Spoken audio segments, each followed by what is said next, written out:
ำบายดีเบิดทุกคนมื้อนี้เฮาสิพามาเลาะตลาดโรงงานตอนนั้นเฮาพามาเลาะตอนเที่ยงแล้วเนาะตอนนี้เฮาสิพามาเลาะตอนแรงตอนเที่ยงจะเป็นประเภทของกินซุปแต่ว่าตอนแรงจะเป็นพวกประเภทผักของกินสด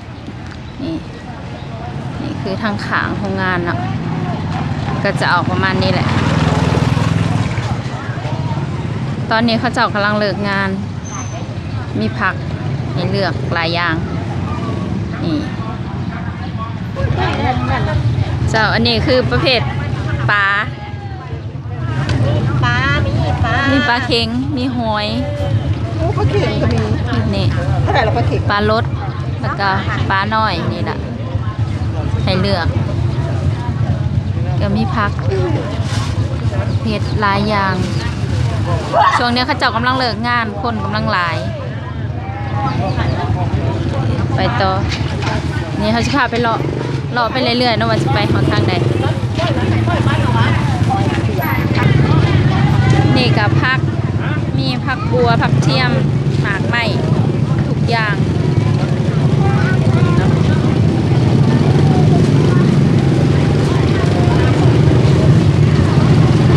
มีหลายอย่างให้เลือก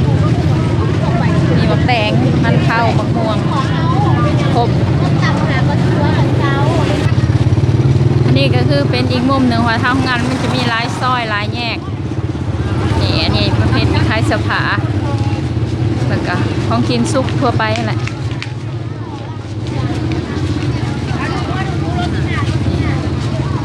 ของกิน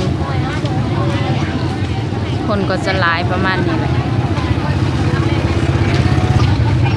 อันนี้คือประเภทของกินซุปปิ้งข้างในมีตับมีหลายอย่างกำลังขายดี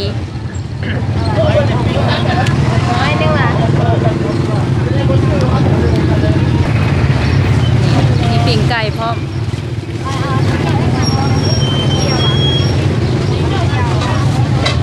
ประเภทของสดพร้อมได้นี่คือประเภทซีนหมู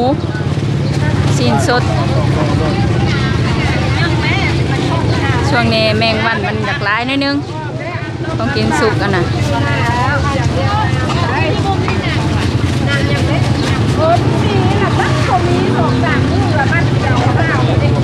สิคอยสิพาไปเบิ่งอันนี้ข้าวปุ้นกับสมมีลูกป่าพร้อม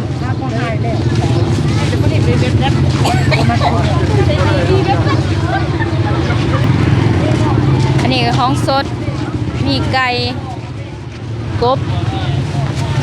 เขียดนี่แหละก็คืออาหารตามตลาดทั่วไปอะไรแต่ตอนเที่ยงก็เจ้าสิขายของกินซุปตอนแรกนี่จะเป็นตลาดของกินสดมีผักมีหญ้าให้เลือกหลายอย่างนี่ก็คือของขายทั่วไปมีเฮ็ดนี่เครื่องแกงหน่อหมอกหน่อไม้มีครบหมดเลยก็สิพายางไปเลาะเมืองทางนั้นอีกไปดีค่อยยางกายมาอันนี้มีข้าวผัดมียำก็มีผัดอย่างมียอพร้อมอันนี้ประเภทของกินซุปผู้ใดไปอยากแตงก็ซื้อแบบนี้ไปกินเลยก็ได้ไปต่ออีกมีห่านมังไม้พร้อมเลยนี่อันนี้คือมังไม้นี่มักสมมักแอปเปิ้ลมักม่วงหลายอย่างเลยนี่เลยอันนี้คือเผ็ดม่วงซุปแล้วก็ม่วงดิบอันนี้คือของกินกล้วยทอดอันนี้บียิ้มเลยบีอันนี้คือขายปลาบีเอ้ยปลาสดกระพักอันนี้เครื่องแกงหน่อไม้มีเครื่องสอนพร้อมมีกุ้งมีตัวเหนียวมีอย่างหลายอย่างผักกระเดาอันนี้มีสาลีมันทอดมันหนึ่งบะอึ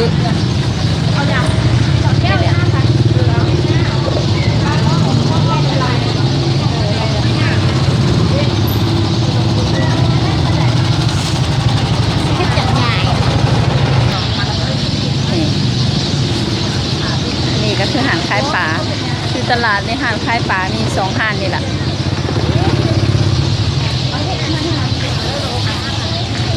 ให้เบิงโรงงานก็จะประมาณนี้แหละ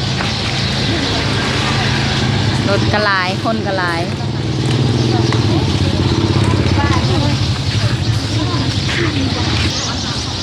เด็กก็หานคลายมังใหม่อีกหานหนึ่ง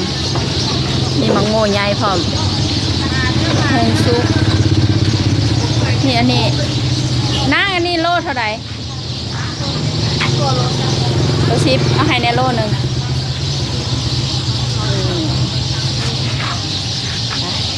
ซื้อเครื่องกันเด้อแป๊บหนึ่งเด้อนี่คือได้มาแล้ว1อย่าง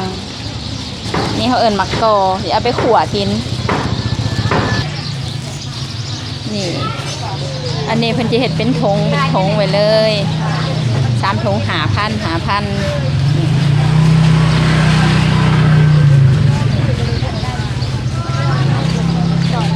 นี่มีครบเบิดทุกอย่างเลยมีหมึกอึพร้อมทาไว้เรียบร้อย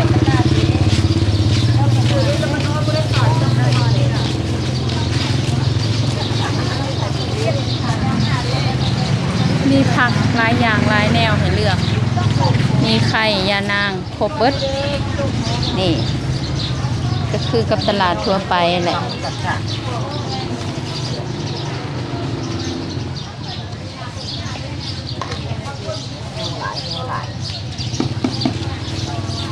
ปลาดุก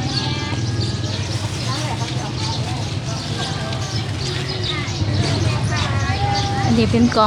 งผักเอาไว้ซุป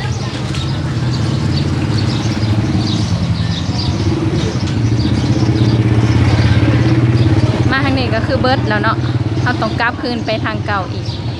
ไปอันนี้สิพาไปเบิ่งอย่างอีกอันนี้คือประเภทเครื่องสำอางที่สาวๆมักเด้อันนี้นะมีหลายอย่างให้เลือกเลยอยู่นี่นะงามทุกอย่างตลาดกับเบิร์ดเท่านี้ละมีเท่านี้ละแต่บ่หลายปานใดก็มีให้เลือกหลายอย่างหลายแนวแหละมื้อนี้พามาเลาะตลาดฝากกดไลค์กดแชร์กดติดตามไปเด้อจ้ะช่อง Happy Family ของเฮาสิพยายามไปซอกคลิปนั่นคลิปนี้มาให้เบิ่งเจ้าขอบใจหลายๆรถกันหลาย